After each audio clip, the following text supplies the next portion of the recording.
नमस्कार. चला भविष्यवेत्ता घडवूया. एक वेगळं आणि नवीन उद्देश घेऊन आपण वाटचाल सुरू करीत आहोत. या वाटचालीत क्षेत्रातील मान्यवर दिग्गज आपल्यासोबत येत आहेत. सर्व दिग्गजांच्या सहकार्याने आपण एका वेगळ्या वाटेवर पाऊलवाट सुरू केली आहे. ज्योतिषशास्त्र हे अत्यंत सखोल आहे. या शास्त्रात आपण केला तेवढा अभ्यास कमी आहे. मात्र या शास्त्राचा अभ्यास करत असताना आपल्याला विविध क्षेत्रातील दिग्गज, तज्ञ मार्गदर्शक म्हणून जर लाभले तर आपल्या अभ्यासाला योग्य दिशा मिळते. तशाच आज आपल्यासोबत एक दिग्गज उपस्थित आहेत आणि म्हणूनच तुमच्या सगळ्यांचा प्रचंड उत्साह आहे. दिग्गजांकडून मार्गदर्शन घेणं आणि वाटचाल सुरू करणं ही खरं योग्य दिशेने केलेली वाटचाल आपण म्हणू शकतो. खरं तर अतिथी आले म्हणजे त्यांची ओळख करून देणं ही एक परंपरा आहे. आपण ती मोडीत काढू.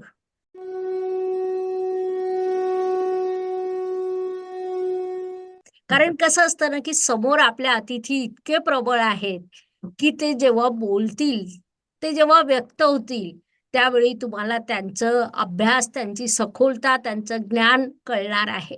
आणि म्हणूनच आपण त्यांना दिग्गज म्हणतोय.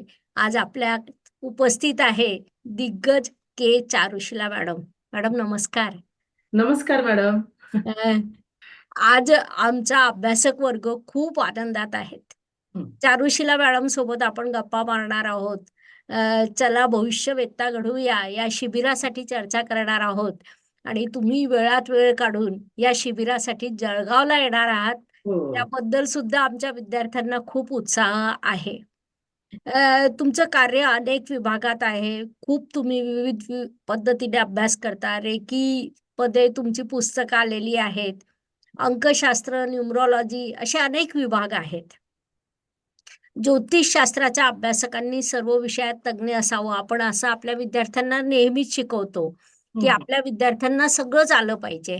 म्हणजे वैदिक ज्योतिष आलं पाहिजे, केपी आलं पाहिजे, अंकशास्त्र आलं पाहिजे, लाल किताब आलं पाहिजे, त्याशिवाय टॅरो कार्ड आलं पाहिजे, असं आपण सांगत असतो. परंतु त्यातल्या एका विषयात त्यांनी तज्ञता घ्यावी. मग कोणी कोणत्या विषयात तज्ञता घ्यावी हे कुठेतरी सोपं करण्यासाठी आपण काय केलंय, की आपण एक छानसं शिबिर घेतलंय. 3 दिवस तिथेच रेसिडेन्स असणार आहे. हे दिग्गजांसोबत विद्यार्थी 24 तास असतील.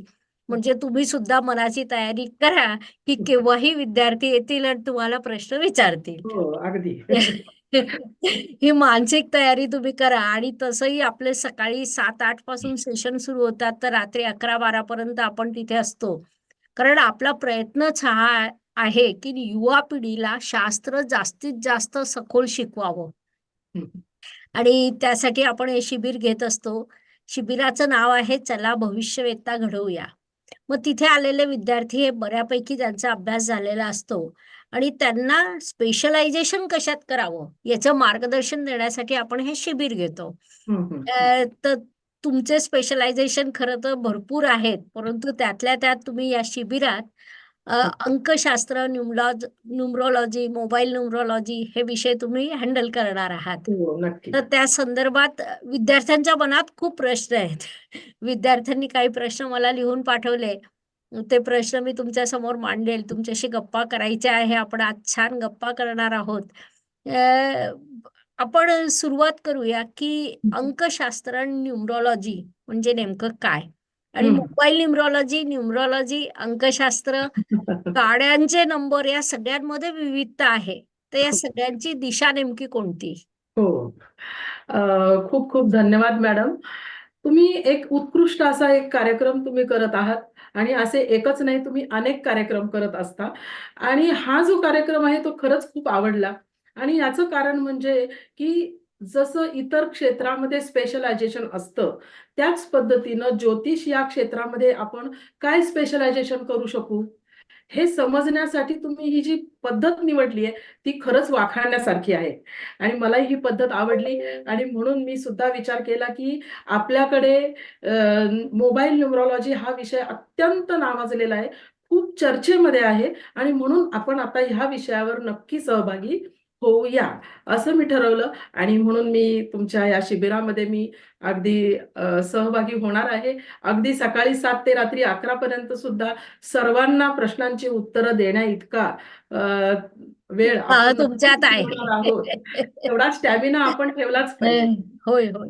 तुमचं जे पहिला प्रश्न जो तुम्ही विचारला, की मोबाईल न्यूमरॉलॉजी म्हणजे नेमकं काय? आणि खरोखरच हा प्रश्न अनेकांना पडतो, की मोबाईल न्यूमरॉलॉजी हा विषय अंकशास्त्रामधला थोडा अजून ॲडव्हान्स विषय आहे, असं म्हणायला हरकत नाही. कारण मोबाईल नंबरमधील अंकांवरून भविष्य सांगणे, हे तसं ही एखादी कपोलकल्पित गोष्ट आहे की काय, असं अनेकांना वाटतं. अनेक लोक त्याच्यावर विश्वास ठेवत नाही. परंतु हे खरं आहे. मी सुद्धा या विषयावर पूर्वी विश्वास ठेवला नव्हता. बरं. परंतु हो, जेव्हा मला सुरुवातीला हा विषय माझ्यासमोर आला, WhatsAppला जाहिरात वगैरे पाहिली, म्हटलं असं असतं का? थोडे दिवस दुर्लक्ष केलं, परंतु नंतर मात्र मी या कार्यशाळेमध्ये मी पण सहभागी झाले आणि पहिली गोष्ट तर काय, की सगळ्यांचे नंबर चेक करणे. बरं. आणि त्यांनी जे नियम सांगितलेले होते आमच्या शिक्षकांनी, त्या पद्धतीनं समोर जेवढे नंबर आहेत आपल्या घरातलेच जास्त करून, "अरे, हे असं घडतंय का? हे असं घडतंय बरं. का?" आणि मग ते लक्षात आलं, की हो, की हे जे प्रेडिक्शन आहे ते बरोबर आहे. आणि बरोबर. त्यामुळे मग माझा ओढा इकडे वाढत राहिला. खरी गोष्ट आहे. कसंही तसंही आपण विज्ञान युगात वावरतो. तर हं. एखादा विषय स्वतः तपासणी करणं, स्वतः अनुभव घेणं हो. आणि त्यानंतर त्याच्यावर विश्वास ठेवणं ही काळाची गरज आहे. हं, हं. आणि त्यालाच आपण विज्ञाननिष्ठ असं सुद्धा म्हणतो. तर हो. तुमची ही विज्ञाननिष्ठ भूमिका खूपच छान आहे, की तुम्ही स्वतः सगळा अनुभव घेतलात. हो. अनेक ठिकाणी तपासणी केली आणि तसंही आज माणसाची ओळख ही नावापेक्षा मोबाईल नंबरने जास्त होते. हं, हं, हं, हं. म्हणजे त्याबद्दल काय बोलाल? सर्वप्रथम जेव्हा मी आमच्या घरातले नंबर चेक केल्यानंतर, मग माझ्या मनामध्ये हा एक थोडंसं बॅकग्राऊंड सांगते, की या व्यवसायात मी कशी आले. ऑलरेडी पूर्वी माझं ज्योतिष, वास्तू, रेकी, हीलिंग आणि बाकीचे सर्व विषय माझे चालू होते. परंतु जेव्हा माझ्या लक्षात आलं, की हे अगदी 100% बरोबर आहे, तेव्हा मात्र मी क्लायंटचे मोबाईल नंबर सांगायला लागले. बरं. माझ्याकडे जेव्हा ज्योतिष पाहायला लोकं येतात, तेव्हा मी चेक करते तो मोबाईल नंबर. म्हणजे फेस रीडिंग मला येत नाही. हे अगदी बरं. खरं सांगते. फेस रीडिंग मला येत नाही. मी शिकले पण नाहीये. बरं. त्याच्यामुळे समोर क्लायंट आला तर मी त्याला त्याच्या मनात काय चाललं आहे, हे मी फेसवरून, चेहऱ्यावरून ओळखू शकणार नाही. हां, फार तर प्रश्नकुंडली काय आहे, त्यावरून मी ओळखू शकेल, हे मान्य. परंतु जेव्हा माझ्यासमोर त्या व्यक्तीची जन्मतारीख आणि त्या व्यक्तीचा मोबाईल नंबर येतो, की रजिस्ट्रेशन करणे ही तर सगळीकडेच पद्धत आहे आणि माझ्याकडेही मी रजिस्ट्रेशन करतच असते. क्लायंट हो. आला की त्याची जन्मतारीख, मोबाईल नंबर लिहूनच घेते आणि मला फायदा झाला, तो म्हणजे ज्योतिष प्रेडिक्शन सांगताना ॲक्युरेट प्रेडिक्शन अक्षरशः मी लिहून देते. किंवा आता मी जळगावला जरी आले, तर मी लोकांना लिहून देणार, या घटना तुमच्या जीवनात घडतात, तुम्ही असे आहात. ग्रेट. आणि म्हणूनच मला हा विषय आवडतो, की त्यामध्ये 99.99% लोकं मला नाही म्हणू शकत नाही, की बरं. "हो मॅडम, तुम्ही जे सांगितलं ते बरोबर आहे." आणि मग मी ह्याच्यात माझ्या हे लक्षात यायला लागलं आणि मग मी अगदी डीपमध्ये गेले. खूप अभ्यास केला.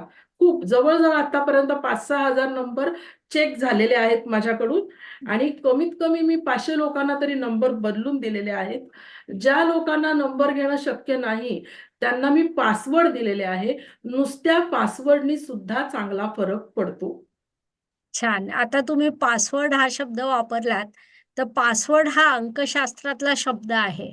हं. शास्त्र आणि मोबाईल न्यूमरोलॉजी यांना आपण जुळी भाऊ किंवा लांबचे सख्खे भाऊ असं काय म्हणूयात? नाही, ह्याला अगदी तुम्ही जुळे भाऊ म्हणायला हरकत नाही. खूप छान प्रश्न विचारला मॅडम. तुमची बोलण्याचं वक्तृत्व अगदी वाखाणण्यासारखंच आहे. जुळे भाऊच म्हणायला पाहिजे. अंकशास्त्र हा विषयच अगदी वेदांपासून आलेला आहे. ज्यावेळेस ही पृथ्वी निर्माण झाली, ज्यावेळेस हे ज्योतिषशास्त्र आणि इतर सर्व शास्त्र जेव्हा निर्माण झाले वेदकाळामध्ये आणि त्याच वेळेस अंकशास्त्र सुद्धा निर्माण झाले. होय. कारण कुठलीही गोष्ट ही मोजावीच लागते. अगदी तिथी नक्षत्र जरी असले तरी किती तिथी आहेत, किती नक्षत्र आहेत, हे मोजावंच लागतं. म्हणजे अंकशास्त्राचा उगम हा त्यावेळेसच झालेला आहे. आणि एवढंच नाही, तर शून्याचा शोध हा आर्यभटांनी भारतामध्ये लावलेला आहे. म्हणजे हां. अंकशास्त्र कुणाचं? असा विषय आहेच ना. तर अंकशास्त्र आहे भारताचं. आता खरं तर काय होतं, की भारतामधल्या लोकांनी काही ज्ञान हे पुढं आणलं, काही ज्ञान अजून मागच ठेवलं. त्यामुळं परदेशातील काही लोकांनी मात्र अ, अंकशास्त्र हे उचलून धरलं, की किरो असेल किंवा पायथागोरस हो. असेल किंवा चीनी लोकं होते, इजिप्शियन लोकं होते, हिब्रू होते. त्यांनी सुद्धा त्या शास्त्राला थोडीशी नावात बदल करून त्यांनी ते शास्त्र तिथं पुढं आणलं आणि अ, अंकशास्त्र हे जेव्हा त्या ठिकाणी सांगितलं जातं किंवा अंकशास्त्रावरून प्रेडिक्शन सांगताना जन्मतारीख, भाग्यांक, मूलांक एवढ्या 3च गोष्टीचा विचार केला जातो. आणि मग मिसिंग नंबर वगैरे त्याच्यामध्ये असतात किंवा मग तुमचे एरो काय असतात, की कोणते अंक आहेत, कोणते अंक नाही, तिरके अंक आहेत का, सरळ अंक आहेत का, ह्या अजून डीपमध्ये जाऊन केलेला अभ्यास आहे. परंतु मूळ जो काही विचारलं जातं ते म्हणजे अ, जन्मतारीख, भाग्यांक आणि मूलांक या 3 गोष्टी. परंतु जेव्हा तुम्ही मोबाईल न्यूमरॉलॉजीनुसार जर का अभ्यास केला, तर त्यामध्ये जन्मतारीख, भाग्यांक, मूलांक तर आहेच. पण त्याचबरोबर तुमच्या समोर असलेला मोबाईल नंबर तिथे चेक केला जातो आणि त्या मोबाईल नंबरमध्ये जे कॉम्बिनेशन आहे, ते अंकांचं जे कॉम्बिनेशन झालेलं आहे, तर ते अंकांचं तर आहेच. परंतु ते कॉम्बिनेशन आहे ते म्हणजे ग्रहांचं. ग्रहांचं हा सगळ्यात मोठा भाग आहे. हां. त्या दिवशी आपण बोलत होतो तेव्हा तुम्ही सांगत होतात, की 2 अंक म्हणजे 2 ग्रह हो. आणि ते सोबत असतात म्हणजे ते युतीत असतात. चुकीचं असतं. हं. म्हणजे ही सुद्धा एक स्वतंत्र दृष्टी, हो. की मोबाईल नंबरमध्ये आपले 10 अंक असतात, तर ते 10 अंक प्रत्येक शेजारी-शेजारी त्याचा प्रभाव पाडतो. हं, हं. त्याचा एकंदरीत तुम्ही त्या दिवशी मला छान विश्लेषण केलं होतं, की विविध नंबर ज्या क्रमाने येतात, त्यांची युती. परंतु मला असं वाटतं तो भाग आपण टप्प्या-टप्प्यांनी थोडं पुढे घेऊया का? हं, हं. हो, अ, नक्की. हं. कारण अगोदर काही बेसिक विषय सांगू आणि हो. मग त्या दिवशी तुम्ही पुढे मला जाऊया. खूप सखोल एक्सप्लेन केलेलंच आहे. ते हं. मला असं वाटतं आमच्या विद्यार्थ्यांनाही ऐकायला आवडेल. हो, नक्की. परंतु ते थोडं पुढे घेऊ. अ, हं, एक विषय असा आहे, की जन्मतारीख ही बदलत नाही. हं. हो. ही आपण नैसर्गिक या विश्वात येताना घेऊन येतो हं, आणि मोबाईल नंबर बदलता येतो. हं, हं. हं. मग मोबाईल नंबर बदलता येतो, मग याचा संबंध भविष्याशी कसा? आणि मोबाईल नंबर बदलून आपलं भाग्य घडवता येतं का? हो, हो. नक्कीच. तर ते नेमकं कसं? खूप सुंदर प्रश्न आहे. अ, ऑलरेडी खरं आहे, की जन्मतारीख बदलत नाही. जन्मतारीख आहे तशीच राहते. बरं. मग मग आणि मोबाईल नंबर तर आपण नेहमी-नेहमी बदलत असतो. मग जन्मतारखेनुसार जे प्रेडिक्शन असतं, परंतु एक गोष्ट लक्षात घ्यायला पाहिजे, की ज्योतिषशास्त्र असेल किंवा जीवन असेल, या ज्या 2 गोष्टी आहेत, त्या एकाच नाण्याच्या 2 बाजू म्हटलं तर चालेल. परंतु जे जीवन आहे आपलं, त्या जीवनामध्ये चढ-उतार हे होतच असतात. जरी आपली जन्मतारीख एकच असली, तरी सुद्धा पहिले 10 वर्ष वेगळे गेलेले असतात, पुढचे 10 वर्ष अजून वेगळे, मग पुढचे 10 वर्ष अजून वेगळे. कधी संकटं येतात, तर कधी सुख मिळतं. अशा पद्धतीनं माणूस जीवन जगत असतो. मग हे कशामुळे होतं? तर गोचरीचे ग्रहमान, शुभ ग्रहांची दृष्टी, त्याचप्रमाणे महादशा हां, जसं. यामुळे माणसाच्या जीवनात चढ-उतार होतात. जरी जन्मतारीख एकच असली तरी सुद्धा. हं. परंतु मोबाईल नंबरचं मात्र माणसाला काही ना काही कारणामुळं मोबाईल नंबर बदलावा लागतो. कधी माझा पहिला मोबाईल हरवला म्हणून किंवा मग पहिला नकोय मला आता हा मी माझ्या मिसेसला दिला. मग मी आता हा दुसरा वापरतो. कुठल्या ना कुठल्या कारणानं आपण वेगळा दुसरा मोबाईल नंबर वापरत असतो. काही लोकं हे वर्षातून 2 वर्षातून बदलतात नंबर, तर काही लोकं अगदी 10-10, 20-20 वर्ष एकच नंबर वापरतात. परंतु बरेच लोकं कमीत कमी जीवनामध्ये 2-3 मोबाईल नंबर तरी होऊन गेलेले असतात. काही ना काही कारणाने. मग आता त्याचा परिणाम कसा होतो, की जन्मतारखेचा परिणाम एकच आहे. समजा जर जन्मतारीख जर 2/6/88 असेल, तर 2चे परिणाम, 6चे परिणाम, 88चे परिणाम हे आयुष्यभर मिळत राहणार आहेत. परंतु मोबाईल नंबर मात्र की तुम्ही 10 वर्षापूर्वी वेगळा वापरत होतात, आत्ता तुम्ही वेगळा वापरत होता. मग अशा वेळेस प्रेडिक्शन काय? असाच विषय आहे ना हा. तर बरोबर. अशा वेळेस तुम्ही 10 वर्षापूर्वी जो नंबर वापरत होतात, त्या नंबरचे परिणाम त्या 10 वर्षांमध्ये मिळालेले आहेत. हे मी हम्म. माझ्या अनुभवातून सांगते. अनेक लोकांचे असेच अनेक नंबर असतात. "मॅडम मी पूर्वी हा वापरत होतो," असं म्हणतात मला लोकं. मग अशा वेळेस की तुम्ही पूर्वी जो नंबर वापरत होता, त्या काळात त्या घटना पूर्वी घडून गेलेल्या होत्या. हम्म. त्यानंतर तुम्ही नंतर नवीन वेगळा नंबर घेतला, तर त्या काळात त्या घटना तशा घडून गेल्या होत्या. मग काही कारणाने जर का तज्ञ व्यक्ती तुम्हाला भेटल्या आणि तुम्ही भाग्यकारक मोबाईल नंबर घेतला, तर मात्र नक्की चांगले परिणाम त्या व्यक्तीला मिळतात. आणि त्यासाठी मी सुरुवातीला तर फक्त पासवर्ड देते. वापरून पहा. पासवर्डमधून तुम्हाला फरक पडला, तर तुम्ही मोबाईल नंबर बदला, असं मी सांगते. तर एकूणच ज्याप्रमाणे महादशा बदलल्यानंतर माणसाच्या जीवनात बदल होतात किंवा शुभग्रहांची दृष्टी असल्यानंतर कालावधी बदलतो, वेळ बदलते. त्यामुळे या घटना चांगला मोबाईल नंबर मिळणे, चांगल्या उपाययोजना मिळणे, ते यामुळे मिळतं. त्याचप्रमाणे अतिशय महत्त्वाचा भाग म्हणजे आपण करत असलेल्या उपासना आणि उपाययोजना ह्यामुळे सुद्धा आपल्या जीवनात चांगले बदल घडतात आणि म्हणून फक्त परमेश्वराला हाक मारा, तो तुमच्यासमोर काही ना काही चांगलं नक्कीच घेऊन येणार आहे. खूपच छान. इथे मला एक अजून असं जाणवलं, हं, अ, कसं होतं ना, की वैदिकमध्ये आपण जेव्हा पत्रिका बघतो, तेव्हा पत्रिकेतील ग्रहस्थितीचा परिणाम जातकावर होतो आणि जातकाच्या कृतीचा, कर्माचा परिणाम पत्रिकेवर होतो. तसंच मला न्यूमरॉलॉजीमध्येही तुमच्या असं वाटतंय, हं. की आपल्याला अनुसरून आपला नंबर आपल्याला मिळतो आणि त्या नंबरचा प्रभाव आपल्यावर होतो. मग नंतर आपण ते व्यक्तिशः एक उपाय म्हणून नंबर बदलतो. हो.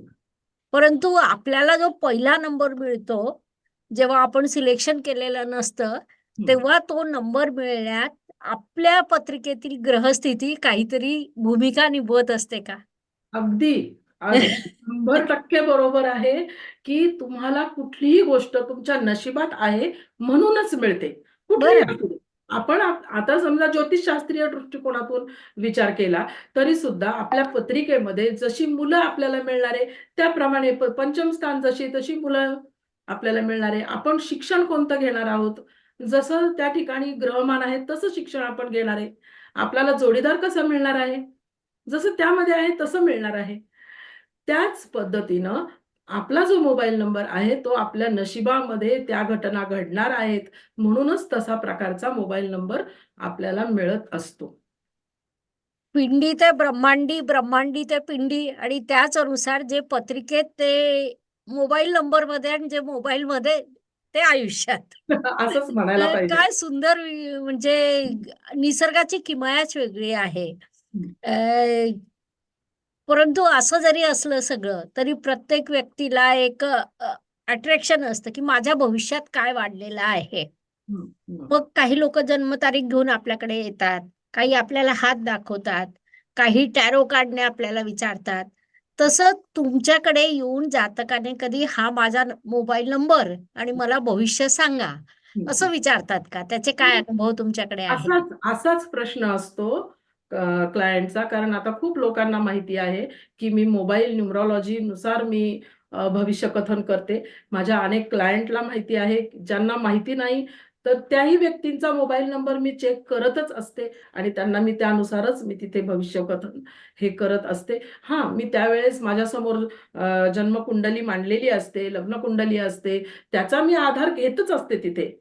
कारण सगळ्याच गोष्टी परिपूर्ण नाहीयेत, की कालावधी सांगायचा असेल, एखादी घटना कधी घडेल, ही हं. मोबाईल नंबरवरून सांगता येत नाही. त्यासाठी आपल्याला जन्मपत्रिकाच हवी आहे. बरं. हं. परंतु त्यासाठी मी पण मोबाईल नंबरचा जास्तीत जास्त वापर करते आणि जन्मपत्रिकेचा वापर करते. अच्छा. म्हणजे जन्मपत्रिकेसोबत एक महत्त्वपूर्ण टूल म्हणून तुम्ही मोबाईल न्यूमरॉलॉजी आणि अंकशास्त्राचा विचार करता. हो, अगदी. बरं. अ, मोबाईलच मुळात आलेत ते मला वाटतं 1997च्या आसपास. हो, हो. त्याच्यानंतर या विषयात आपल्या शास्त्रात संशोधन सुरू झाले. विविध कोर्सेस आयोजित केले जातात. तुम्ही गेली अनेक वर्ष न्यूमरॉलॉजीचे क्लासेस घेत आहात. हं. हे क्लासेस घेत असताना लोकांचा दृष्टिकोन कसा होता तुमच्याकडे पाहण्याचा? तुमचा विषय नवीन होता, अगदी नवीन होता. हं, हं, हं. त्याबाबत लोकांची भूमिका काय होती? हं, हं, हं. खरंच हाही प्रश्न खूप महत्वाचा आहे. कारण का, तर खरोखरच अनेक लोकांचा यावर विश्वास पूर्वीही नव्हता. आजही या विषयावर लवकर लोकं विश्वास ठेवत नाही. परंतु त्यासाठी मला एक गोष्ट करावी लागली, ती म्हणजे मला डेमो लेक्चर घ्यावे लागले. बरं. मी भरपूर डेमो लेक्चर घेतले. Zoom आपल्यासाठी Zoom म्हणजे वरदानच आहे. हो. कोरोना आल्यानंतर घरात बसून काय करायचं? तर त्यावेळेस Zoomनी खूप मदत केली. ऑनलाईन असल्यामुळे अनेक लोकं तेव्हा येत होते. अनेकांना माहिती दिली आणि लोकांना समजलं, की मोबाईल नंबरनुसार सुद्धा ॲक्युरेट भविष्यकथन करता येतं. जास्तीत जास्त लोकांपर्यंत हा विषय पूर्वी पोहोचला आणि याच्या पुढेही माझ्याकडून पोहोचण्याचा मी प्रयत्न नेहमीच करणार आहे. आणि लोकं नंतर विश्वास ठेवतात. आधी नाही ठेवत विश्वास, पण नंतर मात्र ठेवतात. विश्वास हा शब्द तुम्ही दोनदा वापरला त्यावरून एक गंमत सांगते. हं. अंधविश्वास हा शब्द वापरला जातो. हो. तसाच अजून एक शब्द आहे. हं. अंध अविश्वास. हां, हां, हां. म्हणजे जसा हां. अंधविश्वास चुकीचा आहे, हं. तेवढाच अविश्वास अविश्वास देखील सुद्धा चुकीचा आहे. चुकीचा. कारण कसं होतं ना, की ठीक आहे तुमचा अविश्वास आहे मान्य आहे. हं, त्याचा अनुभव घ्या. हं, त्याला काहीतरी फुटपट्टी लावा, मेजरमेंट लावा. हं, मोबाईल नंबर तुम्ही चेंज करा, पासवर्ड चेंज करा, अनुभव घ्या आणि मग त्याच्यानंतर विश्वास किंवा अविश्वास ठेवणं, हं. हा डोळस विश्वास किंवा डोळस अविश्वास. आणि ही बरोबर. कोणतीही तपासणी न करता थेट निकषापर्यंत जाणं हो. म्हणजे अंध अविश्वास. अंध अविश्वास आहे. परंतु हं, लोकांना जेव्हा हं. प्रेडिक्शन मी सांगते, तेव्हा लोकं तिथे चॅट पडतात. अरे, म्हणजे हे जे क्लायंट असतात, ते खूप लांबून तरी आलेले असतात किंवा मी ओळखत नाही. हां, कितीतरी क्लायंटला मी पर्सनली काही ओळखत नसते आणि अशांच्या आयुष्यातल्या मागच्या सगळ्या घटना मी जेव्हा तिथे सांगते, की त्यांच्या वैवाहिक सौख्यापासून ते त्यांच्याकडे येणाऱ्या पैशापर्यंत आणि त्यांच्या व्यवसायापासून ते पैसे अडकून पडले का काय? हे सुद्धा मी त्यांना सांगते आणि ते म्हणतात, "मॅडम हे कसं सांगितलं?" आणि हां. तिथे अंध अविश्वास निर्माण होत नाही, तर तिथे खरोखरच विश्वास निर्माण होतो. विश्वास निर्माण कुठेतरी एक आशेचा किरण निर्माण होतो, की आता आमच्या जीवनात काहीतरी बदल होणार आहे आणि म्हणून मी सुरुवातीला तरी पासवर्ड देते. हं. पासवर्ड दिला, की त्यांना खरंच जाणवतं. कितीतरी लोकं मला सांगतात, "मॅडम तुम्ही पासवर्ड दिला आणि माझे ना एक ₹5,000 एकीकडून यायचे होते आणि ते आले बरं का." इथंच तर विश्वास निर्माण झाला. बरोबर. म्हणजे तुम्ही त्यांना यशाच्या मार्गावर नेतात. हो, मोबाईल यश नंबर वापरून यशाच्या मार्गावर नेतात. हं. म्हणून मग आपण या शास्त्राला यश प्राप्त करून देण्याचे शास्त्र असा हो, शब्द वापरू शकतो का? हो. नक्कीच, नक्कीच. हे जे काही शास्त्र हां. याचे जे माझे YouTubeला जे माझे लेक्चर आहेत, त्याला मी नाव असंच दिलेलं आहे. मोबाईल न्यूमरॉलॉजी यशाचे शास्त्र असंच बरं. नाव दिलंय. हो. आणि खरोखरच हे यशाचं कसं शास्त्र आहे? तर पहिली गोष्ट अंक म्हणजे नवरत्न आहे. बरं. त्या म्हणजे जे ग्रहांमध्ये जी खनिजे आहेत, हं. ती खनिजं रत्नांमध्ये असतात आणि म्हणून माणसं ग्रहांचे रत्न वापरतात. हां. बरोबर. आता प्रत्येकाला रत्न वापरायला जमेल असं नाही.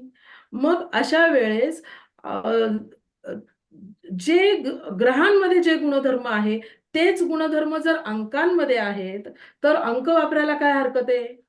आणि म्हणून या बेसवर, अशा बेसवर मग चांगल्या ग्रहांचे कॉम्बिनेशन, त्या पत्रिकेला कोणते कॉम्बिनेशन जास्त सूट होत आहेत किंवा ह्या व्यक्तीला नेमकं आयुष्यात काय हवंय? कितीतरी व्यक्ती माझ्याकडे येतात, "मॅडम प्रमोशन हवंय." "मॅडम बरं. आम्ही खूप काम करतो कंपनीमध्ये, पण पगार कमी मिळतो आम्हाला." आणि ह्या त्यांच्या समस्या अशा घेऊन आता लोकं माझ्याकडे येतात आणि त्यावेळेस लोकं मला 2 ते 3 महिन्यात सांगतात, "मॅडम मागच्या महिन्यात महिन्यापर्यंत 60,000 होता आणि आता 2-3 महिन्यामध्ये मी पण ट्राय केला मात्र कारण ट्राय केल्याशिवाय काही होत नाही. मग ते लोक मदत काही ना काहीतरी करतात, ते कोणी ना कोणीतरी येऊन त्यांना मदत करतं आणि ह्या व्यक्तींचा जो 60,000 होता तो 80 पर्यंत गेलेला असतो पगार.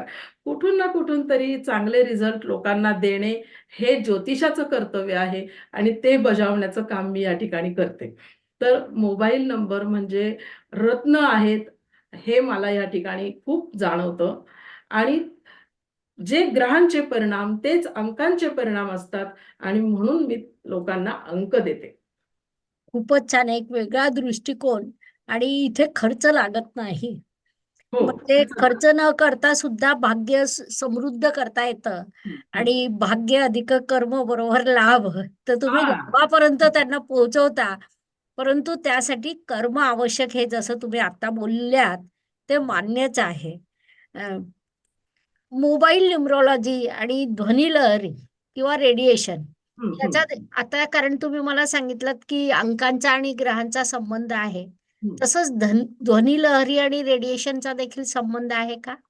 हं. हा पण प्रश्न खूप सुंदर आहे.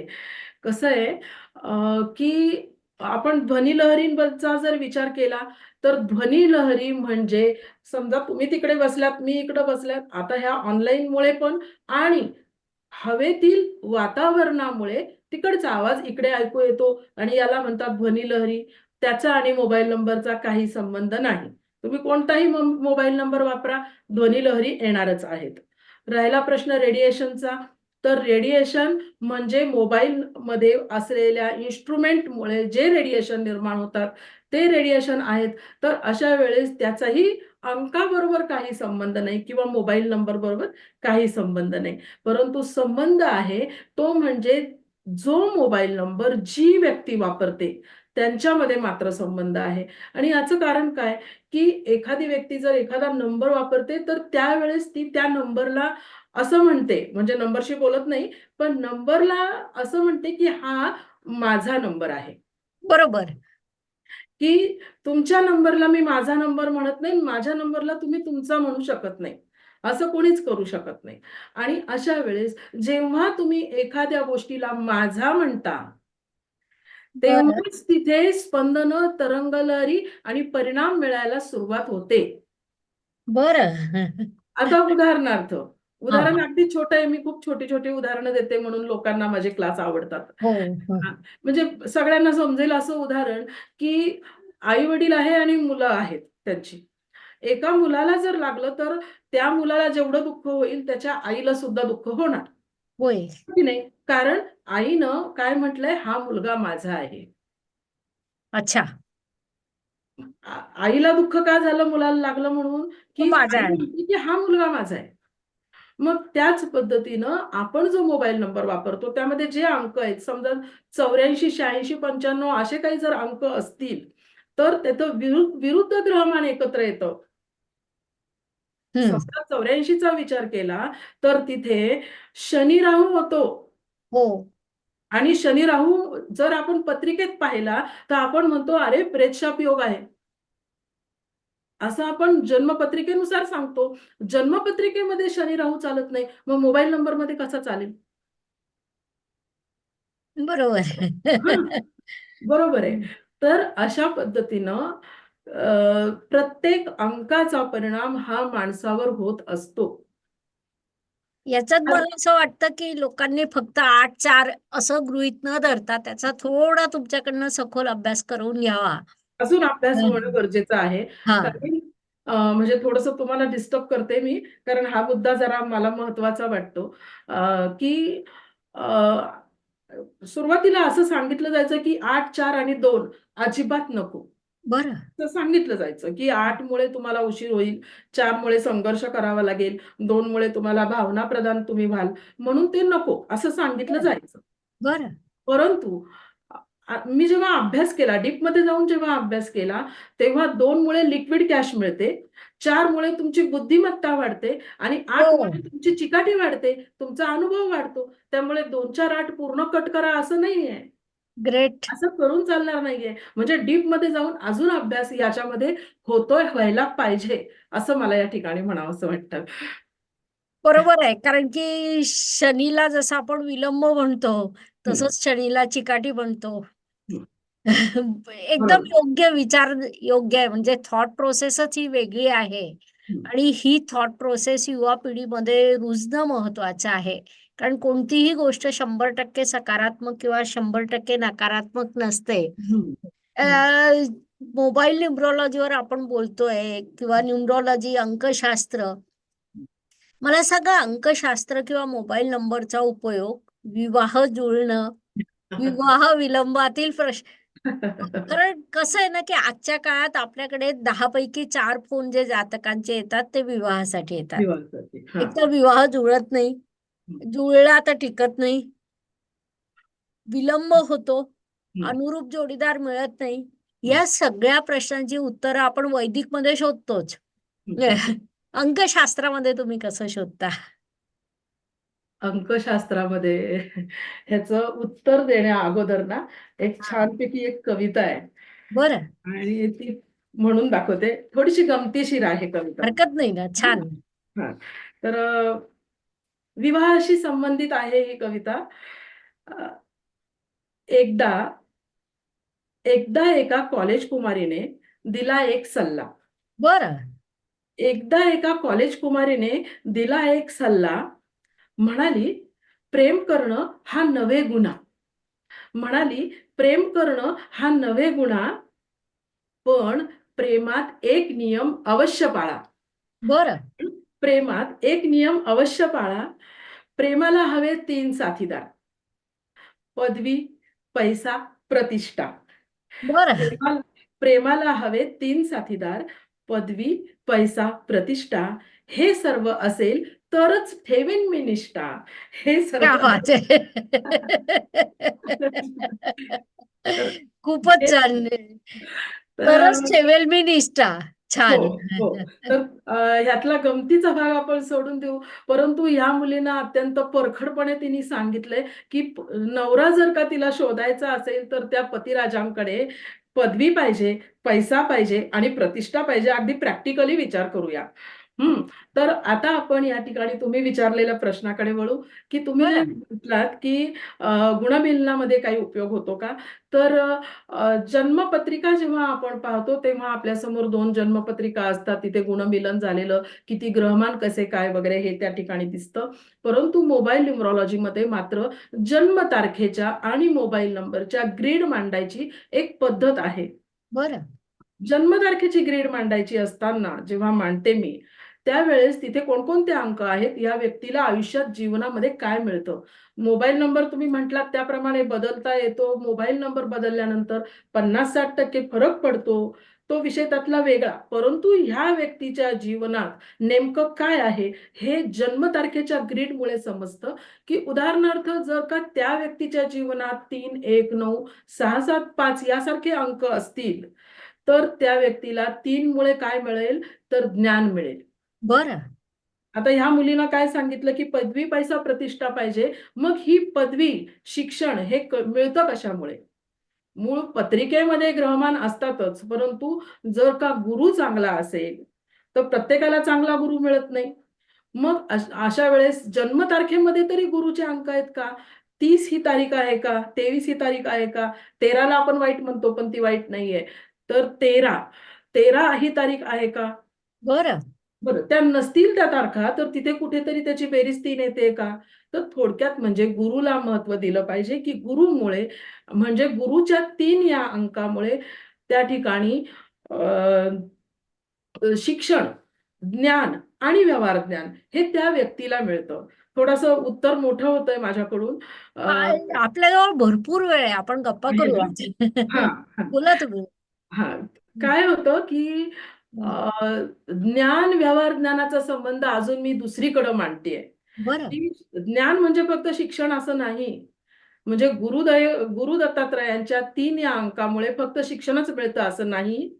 तर हं. वैवाहिक सौख्याच्या बाबतीत जर विचार केला, तर 3 या गुरूंच्या अंकामुळे या व्यक्तीला जीवनात कोणत्या व्यक्तीबरोबर कसं बोलावं, याचं व्यवहार ज्ञान 3 मुळे मिळतं, की एखाद्या म्हाताऱ्या आजी असतील, तर त्यांच्याशी कसं बोलणार आणि आपली पत्नी समोर उभी असेल, तर तिला तिच्याशी कसं बोलणार, हे ज्या पुरुषाला कळतं, त्याचा संसार सुखाचा होतो. ग्रेट. खूपच छान. त्याच पद्धतीनं ज्या स्त्रीला कळतं, की घरातल्या माणसांबरोबर कसं बोलायचं, नवऱ्याचं मन कसं जिंकायचं, हे ज्या स्त्रीला कळतं, त्या स्त्रीचा संसार सुखाचा होतो. परंतु त्यासाठी हवं आहे ते म्हणजे गुरुची दृष्टी किंवा गुरुकृपा किंवा गुरुचा 3 हा अंक तिथे. मग जर तुम्हाला तो जन्मतारखेत नसेल, तर मोबाईल नंबर ही खूप मोठी सुविधा तुमच्याकडे आहे. पण तो अंक कसा घ्यायचा, किती वेळा घ्यायचा, कोणत्या अंकाशेजारी घ्यायचा, हे मात्र आपल्याला शिकावं लागतं. आणि 3 हा एकच महत्त्वाचा मुद्दा नाही, तर या कवितेमध्ये सांगितलं प्रमाणे त्या व्यक्तीला अधिकार सुद्धा पाहिजे, पदवी पाहिजे. मग अधिकार देणारा कोणता ग्रह आहे? रवी. रवी आहे ना. तर हां, शनीसुद्धा अधिकार देतात. परंतु तो वेगळ्या पद्धतीचा आहे. परंतु बरोबर पाहता आपल्याला रवी महाराजांमुळे सुद्धा आपल्याला एक मुळं चांगला अधिकार आपल्याला प्राप्त होतो. तर मग प्रतिष्ठा. जन्मतारखेत एक आहे का? ही व्यक्ती ॲक्टिव्ह आहे की नाही? ही व्यक्ती पुढे जाऊन काम करते की नाही? का घरात झोपा काढते? किती वेळ झोपू शकते? हे सुद्धा त्यामध्ये कळतं आणि मग 9 हा अंक असेल, तर ती व्यक्ती तिथे ॲक्टिव्हच राहते. भरपूर काम करते. बरोबर. मग ह्या गोष्टी तिथे जर का लग्न जुळवताना पाहिल्या, हं. तर अजून चांगलं नाही का? म्हणजे तुम्ही गुणमिलन कराच तिथे. होय.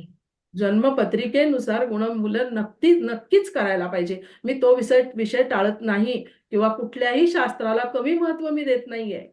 परंतु त्यावेळेस तुम्ही जन्मतारखेमध्ये त्या व्यक्तीचा संपूर्ण स्वभाव कळतो. ही व्यक्ती किती कमवू शकेल? त्या व्यक्तीला काही पितृदोष आहे का? ही व्यक्ती या व्यक्तीचं जीवन स्ट्रगलचं आहे का? ही व्यक्ती पुन्हा-पुन्हा चुका करते का? या व्यक्तीला वेळेवर काही मिळणार आहे की नाही? सगळं कळतं. एवढंच नाही, एखाद्या व्यक्तीची मुलं परदेशात आहेत का? का जवळ राहतात? हे सुद्धा आहे हो. फार खूप खूप सुंदर छान. विषय. इंटरेस्टेड. खूपच छान. खरं तर विवाह एवढा मोठा प्रश्न आहे, त्यामुळे त्याची माहिती देणं इतक्या कमी वेळात शक्य नाही. आणि त्यासाठीच आपण शिबिराचा विचार करतोय, की तिथे तुम्ही दिग्गज आणि विद्यार्थी 24 तास सोबत राहतील. हं, हं. त्यामुळे त्यांना तुम्हाला अजून सखोल माहिती देता येईल. हो, हो. नक्कीच. विवाह एक विषय आहे. खरं तर काही महत्त्वाच्या प्रश्नांमध्ये विवाहानंतर येतो आरोग्य. हं, हं, हं, हं. तर न्यूमरॉलॉजी किंवा अंकशास्त्र, आरोग्य यांचा संबंध कसा? आरोग्याचा संबंध न्यूमरॉलॉजीमध्ये अत्यंत जवळचा आहे. बरं. अ, जेव्हा किरोची न्यूमरॉलॉजी होती, अजूनही आहे, तर त्यावेळेस भाग्यांक तुझा जर 9 आहे आणि तुझा मूलांक 4 आहे, तर तू BSNLचा 94 चा नंबर घे, असं सुचवलं जायचं. अच्छा. त्याचप्रमाणे आता कोणीही कोणतेही जर नंबर घेतात, प्रत्येक माणूस काही तज्ञ व्यक्तींकडे येत नाही. मग अशा वेळेस त्या नंबरमध्ये 86 सारखे अंक असतात, 84 सारखे असतात अंक असतात, हं. 94 सारखे अंक असतात. मग त्या अंकांमुळे ह्या व्यक्तींना नेहमी काही ना काही त्रास होतात. म्हणजे आता माझी एक मैत्रीण आहे आणि त्यांना अर्धशिशीचा त्रास होता. नंबर होता 94. बरं. पूर्ण आठवत नाही मला, पण पूर्ण 94 नी सुरुवात झाली होती 94 नी. त्या व्यक्तीला फक्त पासवर्ड दिला आणि अर्धशिशी थांबली. तर अंगारक योग. हो, अंगारक योग आहे ना, अंगारक योग म्हणजे या अंगारक माणसाला योग. हं. डोकं फुटणारच, अर्धशिशी होती ना, डोकं बरोबर. फुटणार. बरं, तो अंगारक योग फक्त अर्धशिशीसाठी नाहीये, की एखाद्या व्यक्तीचा पैसा संपतो का? पैसा मिळत नाही किंवा आला पैसा तर तो लगेचच हे संपून जातो किंवा मग मिळतानाच कमी पैसे मिळतात. समजा एखादी बरं. व्यक्ती रिटायर झाली. मग हं. रिटायर झालेल्या व्यक्तीला जे एकूण 50,00,000 मिळणार असतील, तर तिथे 30,00,000 मिळतात आणि पुढचे पैसे टप्प्या-टप्प्याने मिळतात. असं कधी होतं? जेव्हा 94 असेल तेव्हा. बरं. हे हे होणार. त्याचप्रमाणे 86 असेल, तर तिथे पोटाचे आजार ह्या व्यक्तीला होतात. मग तेव्हा विचार करावा लागतो, की ह्या व्यक्तीचं वय किती आहे आणि हा मोबाईल नंबर कधीपासून वापरतात. मग जर तरुण व्यक्ती असेल, तर तिथं मी त्यांना सांगत नाही, "तुला पोटाचा आजार आहे." असं मी सांगत नाही. मी त्यांना म्हणते, "तुला पित्त आणि गॅसेस होतो का?" मग बरं. म्हणजे मी त्याचं वय पाहते. थोडंसं तिथं अच्छा. विचार करावा लागतो, की बरोबर. माझ्यासमोर असलेला जो क्लायंट आहे त्याची जन्मतारीख तर असतेच माझ्याकडे. हम्म. मग मी म्हणते, "अरे किती वय आहे?" 35. नाही याला काही होणार नाहीये. आत्ताच काही होणार नाही. मग मी त्याला म्हणते, "अरे तुला गॅसेस होतात का रे? किंवा पोटात काही दुखतं का साइडला, कडेला वगैरे?" आणि मग 86 किंवा 68 वाले लोकं मला म्हणतात, की "हो, हे दुखतं मला त्या ठिकाणी." आरोग्याचा या नंबर बरोबर खूप जवळचा संबंध आहे किंवा 8 हा अंक जर का तिथे पुन्हा-पुन्हा असेल वगैरे, तर थोडंसं काही प्रमाणात पाय दुखणे वगैरे हे तिथं होऊ शकतं. 8-2 किंवा 2-8 असेल, तरी हम्म. सुद्धा तिथे पाय दुखत असतात. या व्यक्ती स्थिर होऊ शकत नाही. एवढंच नाही 8-2 किंवा 2-8 असेल, तर ह्या व्यक्तींच्या घरामध्ये नैऋत्य दिशेला पाणी झिरपत असतं. बरं. नैऋत्य दिशेला पाण्याचा त्या ठिकाणी ओल असते किंवा ते जर ह्या 2-3 गोष्टी नसल्या, तर नैऋत्येला रोड तरी असतो अच्छा. किंवा दरवाजा असतो. असं काहीतरी तिथे घडतं आणि मग ह्या व्यक्ती कधी स्टेबल होत नाही. 8-2 वाल्या व्यक्ती. बरं. 8-2 किंवा 2-8 वाल्या. मग त्यांना मला सांगावंच लागतं. इतर अनेक परिणाम आहेत, की इतकं पर्सनल आतमध्ये जाऊन मी त्याच्यामध्ये सांगते, तर मी तर लोकांना असं समोरासमोर सांगतच नाही. मी त्यांना म्हणते, "तुमची परवानगी असेल तर पुढच्या गोष्टी सांगते." आणि मग ते "नाही, नाही, सांगा, सांगा मॅडम." तेव्हा मी त्यांच्या जीवनातल्या एक-एक घटना सांगते, की एखाद्या व्यक्तीला 2 लग्न होणार आहेत का? वैधव्य योग येणार आहे का?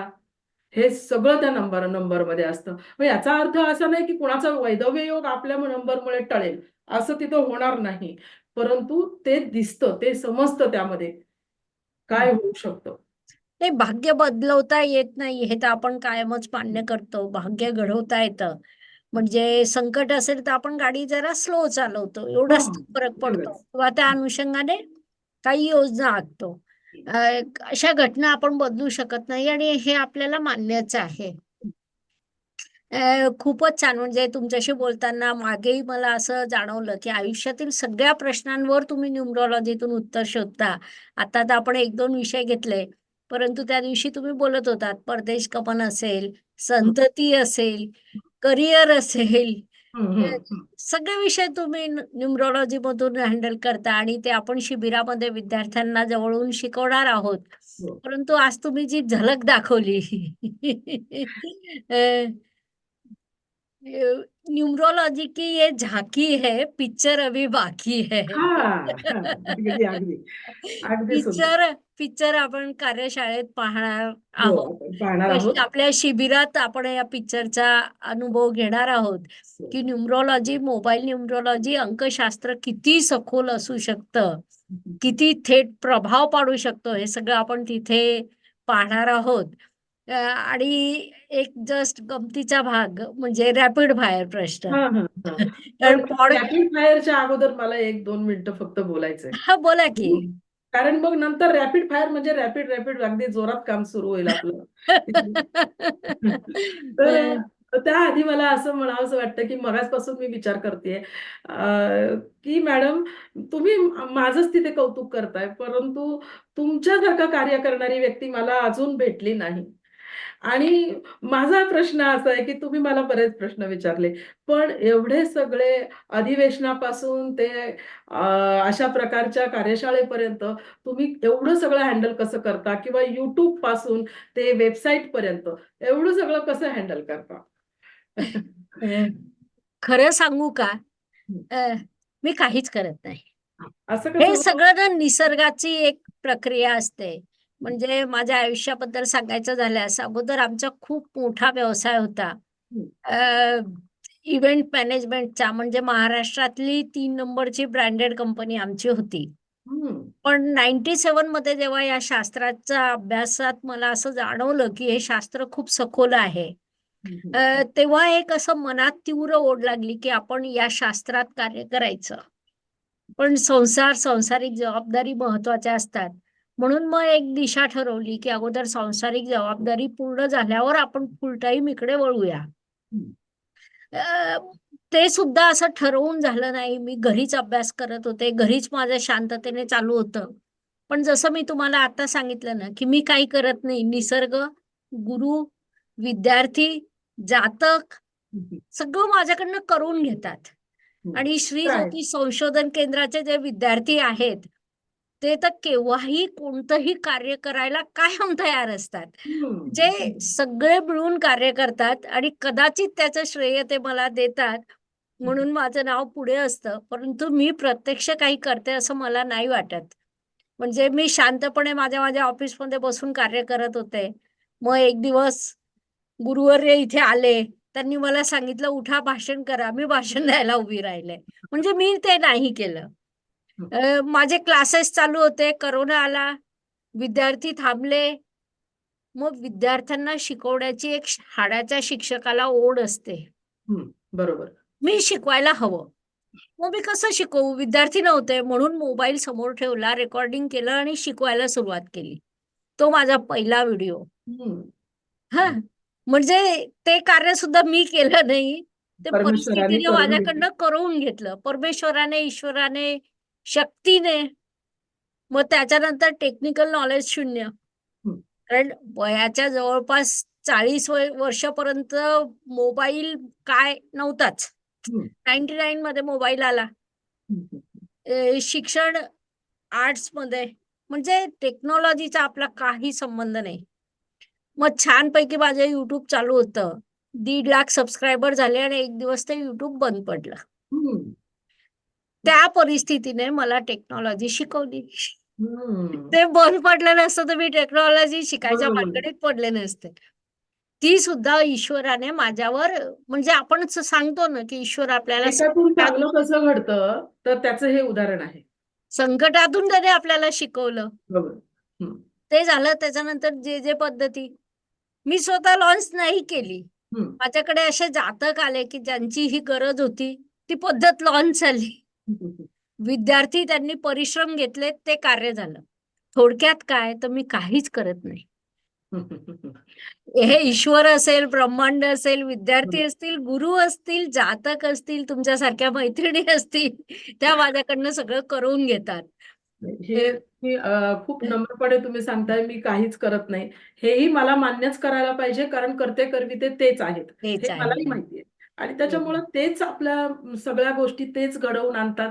मनामध्ये फक्त त्यांच्याबद्दल एक चांगली भावना असली, की स्वामी हे कार्य तुम्ही करा, हं. असं म्हटलं, त्यांना सांगितलं, की ते आपण कोण आहेत? आपण त्यांची बाळं आहोत. आणि त्यामुळं ते कार्य ते नक्की करतात. आणि अशाच पद्धतीनं गुरुकृपा ही तुमच्यावर सतत राहू द्या. अशी शुभेच्छा मी तुम्हाला व्यक्त करते. आणि मी तेच खरंच म्हणते मैत्रिणी माझे कार्य करतात. अशा शुभेच्छा मला मिळतात, आशीर्वाद मिळतात, हं. माझी कामं होतात.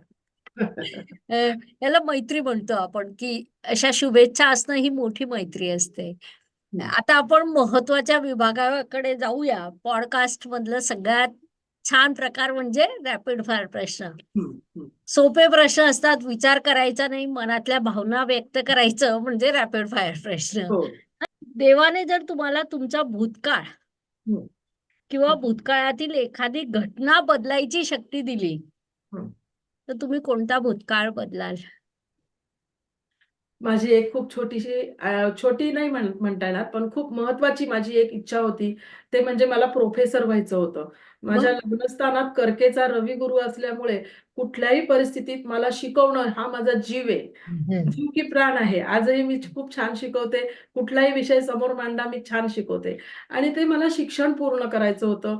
माझे आई-वडील दोघं जण शिक्षक असल्यामुळे आणि आईनी मला अगदी तिन्ही मार्गदर्शन योग्य केलं. आईनी मला सांगितलं, की "तू डी-एड कर." 12वी झाली. 12वी नंतर ती मला म्हटली, "डी-एड कर." पण माझी स्वप्न मोठी होती आणि मी आईला म्हटले, "आई मला एम-कॉम करायचंय."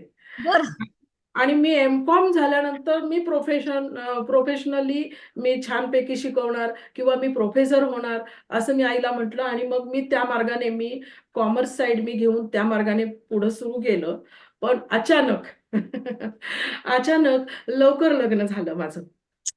18व्या वर्षी लग्न झालं. अर्थात मला बरं. रवी गुरु प्रथम स्थानामध्ये असल्यामुळे माझे मिस्टर मला सरकारी नोकरी करणारे, बँक ऑफ महाराष्ट्रमध्ये असलेले माझे मिस्टर मला मिळाले. त्यांची साथ खूप मला छान मिळाली. परंतु माझं प्रोफेसर होण्याचं स्वप्न मात्र माझं अधुरं राहिलं. आणि मग नंतर मी विचार करत गेले आणि ज्या गावात मी पडले, आमचं गाव छोटं होतं त्या काळात 85 साली. बरं. आणि आणि त्यामुळे नोकरी वगैरे करायची तशी परवानगी नव्हती. मग मी एक बिझनेस केला. त्या बिझनेसमध्ये म्हणजे माझ्या सर्वच व्यवसायामध्ये मला खूप यश मिळालं, की मी फूड प्रॉडक्टमध्ये होते. अगदी विज्ञान भवनमध्ये जाऊन राष्ट्रपतींच्या हस्ते प्रथम पारितोषिक सुद्धा मला त्यावेळेस मिळालं, फूड प्रॉडक्टमध्ये दिल्लीला. आणि खूप वेगवेगळ्या प्रकारचे फूड प्रॉडक्ट जवळ-जवळ 30 ते 35 वर्ष मी करत होते. पण त्यामध्ये मला कामगारांकडून काम करून घ्यावं लागायचं. पण मला कुठेतरी वाईट वाटायचं, की का त्या बाईला मी काम सांगू? असं वाटायचं. त्याचप्रमाणे माझी शिक्षणाची जी आवड होती, तर मी माझं मॅनेजमेंट करताना किंवा व्यवसाय करत असताना मी ज्योतिष वाचन करायचे. आणि मध्ये-मध्ये जाऊन मी शिकायचे. तर अशा पद्धतीनं 2000 साली अभ्यासाला सुरुवात केली. तो अभ्यास आणि रेकी हिलिंगचा अभ्यास माझा 2010 मध्ये पूर्ण झाला. त्यानंतर वास्तुशास्त्र मी 2010 मध्ये केलं आणि त्यानंतर मी या क्षेत्रामध्ये आले. तर जर का माझ्या जीवनातली घटना बदलायची असेल, तर मला प्रोफेसर व्हायला आवडेल. खूपच छान. तशा तुम्ही प्रोफेसर आज आहातच, फक्त विषय बदलला. विषय बदलला. प्रोफेसर तुम्ही नक्कीच आहात आणि हाडाच्या शिक्षिका आहात असं म्हटलं तरी ते चुकीचं होणार नाही. हं, 2 पैकी एक पर्याय निवडा. हं. करोडो रुपये की समाधान? समाधान. वाह! छानच. अ, आजच्या तरुण पिढीला एका वाक्यात सल्ला द्या. आजच्या तरुण पिढीला एका वाक्यात एकच सल्ला आहे, की कुठल्याही शास्त्राकडे वैज्ञानिक दृष्टिकोनातून पहा.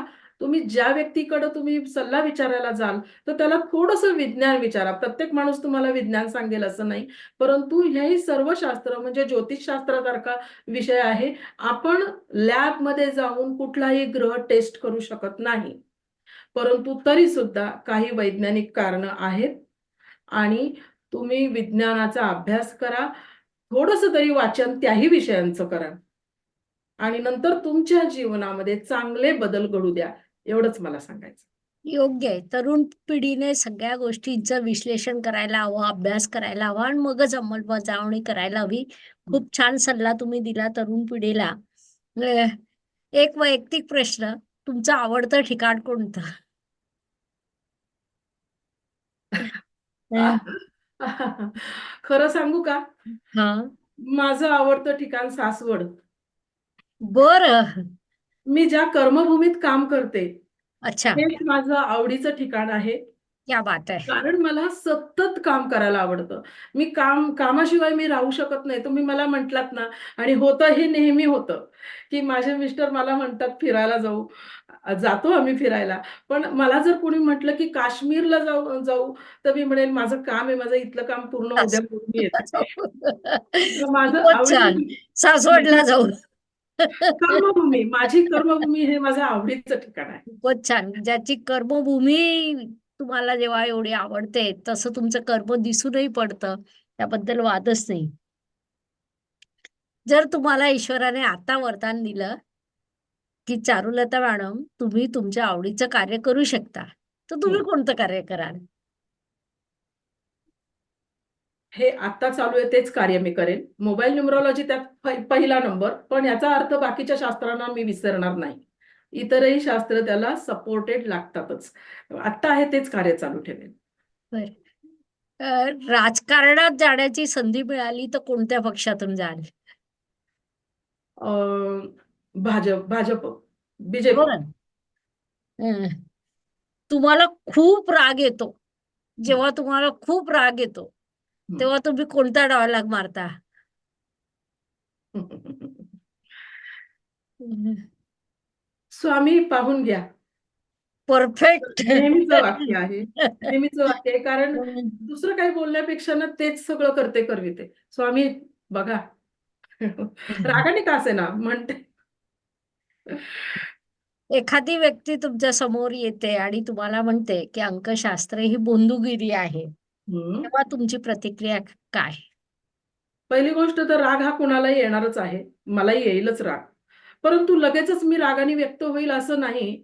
त्या ठिकाणी समोरच्या व्यक्तीला मी म्हणेल, "बाबा तुला माहिती आहे का? तुला जर तसं वाटत असेल तर दे तुझा मोबाईल नंबर. मी तुझं आयुष्य सगळं पाडा वाचते." बरं. मी खोडून काढेन त्याचं म्हणणं हा असं सूर्य हा जयद्रथ. बरोबर आहे. छान, म्हणजे तुम्ही सिद्ध करून द्याल हा सूर्य हा जयद्रथ. बरोबर आहे, खूपच छान. अ, आपल्या या प्लॅटफॉर्मवरून जर तुम्हाला तुमच्या आईला काही सांगायचं असेल तर काय सांगणार? खूप सुंदर प्रश्न. माझ्या आईला नेहमीच एक वाक्य मी म्हणते, की "आई तुझ्यामुळे आम्ही आहोत." की माझे वडील लवकर गेले. 60-61व्या वर्षी गेले ते. रिटायर झाले, लगेच गेले. माझे वडील खूप अबोल होते. त्यांचा स्वभाव आम्हाला नीट कळायचा नाही आणि तसे जरासं भीती वाटायची वडिलांबद्दल आणि त्यामुळं आम्ही जास्त अटॅच नव्हतो वडिलांना. परंतु जेव्हा माझ्या आईचं जे आहे, तर आईचे संस्कार आज मला मगाशी तुम्ही म्हटलात, की काय खरं, की तुम्ही समाधानाला हे द्याल का ₹1 करोड तुम्ही कशाला तुम्ही हे कराल? तर आजही मी तुम्हाला सांगेल, माझ्यासमोर जर का ₹1 करोड असतील, तर नाही निवडणार मी.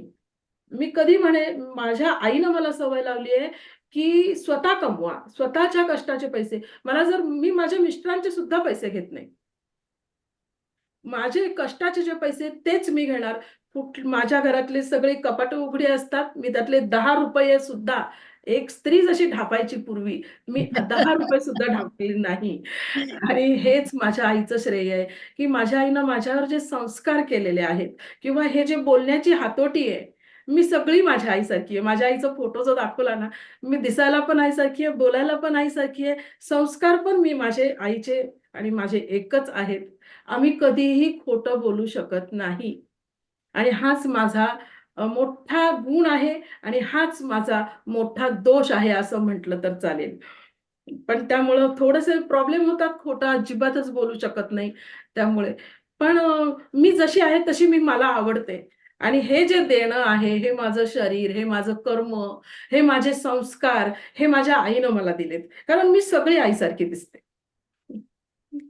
अ, वडील नाही, परंतु जर वडिलांबद्दल बोलायचं असलं तर काय बोलाल? मी माझ्या आईवर आणि माझ्या वडिलांवर दोघांवरही कविता केली होती. मी फार पूर्वी कविता करायचे, कथा असेल तर वाचून दाखवा, आवडेल आम्हाला ऐकायला. वडिलांवर एक कविता मी ते असताना केली होती आणि ऑलरेडी मी एवढी पुस्तकं जी लिहिली ना, त्याच्याही मागं माझे वडीलच कारणीभूत आहेत. कारण माझ्या वडिलांना त्यांनी पण लेखन करायचे आणि तो काळ जो होता म्हणजे वडिलांच्या बाबतीतला तो 1970चा असेल. 70 बर. नाही 75चा काळ असेल आणि त्यावेळेस त्यांनी अ, त्यांची पुस्तकं छापायची जी धडपड केली होती, ते मी माझ्या डोळ्यांनी पाहत होते आणि त्यांची पुस्तकं काही केल्या छापली जात नव्हती. सतत आम्ही ओझरला राहायचो. ओझर नाशिक ते सारखं फेऱ्या मारायचे, पण नाही त्यांचं पुस्तक प्रकाशित झालं. माझं पहिलं पुस्तक 2004 मध्ये प्रकाशित झालं आणि ते पुस्तक जेव्हा प्रकाशित झालं, तेव्हा मला ही भाईंवर मी कविता केली. मला त्याचा खूप आनंद वाटला, की माझ्या वडिलांची इच्छा मी पूर्ण केली म्हणून. बरं. तर आता आता मी माझ्या ते बोलत नव्हते ना, मी तुम्हाला म्हटलं. त्यांच्यावरची कविता आहे. न बोलता सांगणारे ते एक पिता असतात. हं. भाई, न बोलता सांगणारे ते एक पिता असतात. खूप काही शिकवणारे ते आमचे वडील असतात. कर्तव्यात बुडणारे सर्वांचेच ते भाई असतात. सर्वांसाठी खूप करायचे ते. कर्तव्यात बुडणारे सर्वांचेच ते भाई असतात. शक्ती भक्ती शिकवणारे ते तर साई असतात.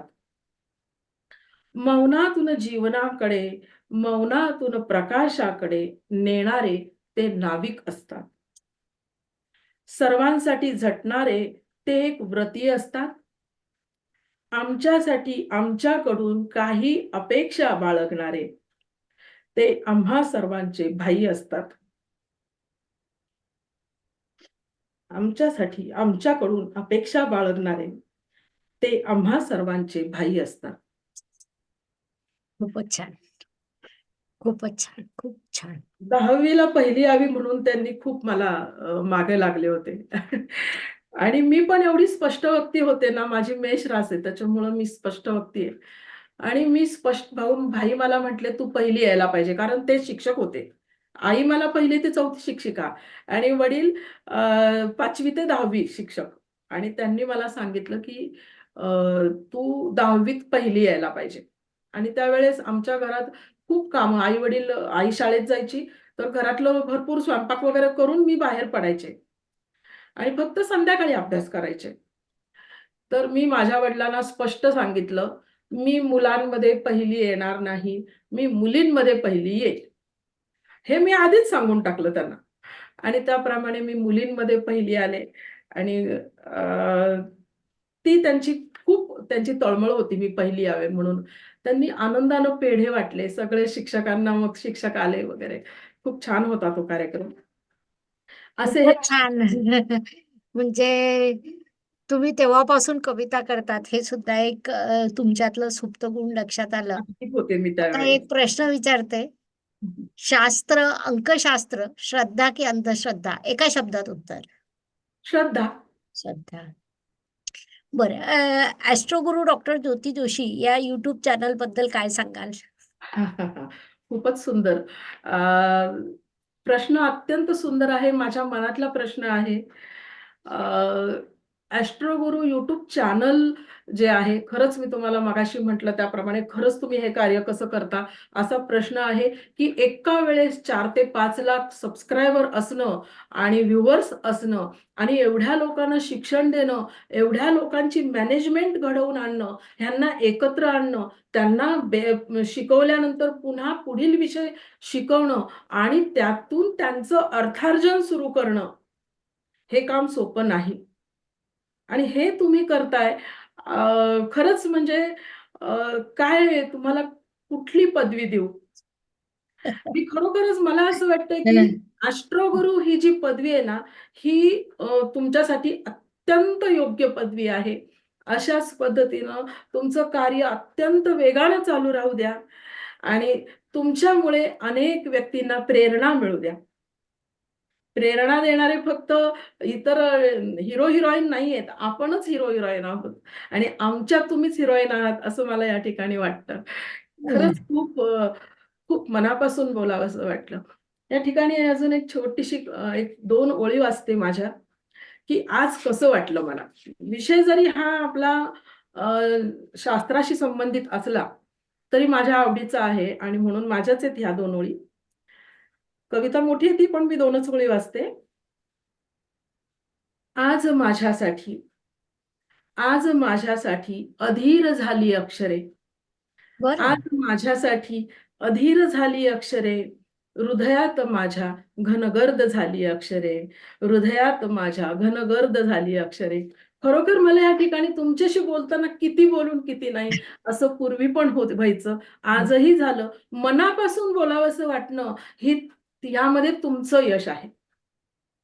की तुम्हाला एवढ्या मोठ्या पदावर तुम्ही आहात. आदर वाटतो तुमच्याबद्दल. पण आदर वाटतो, पण भीती नाही वाटली. बरं.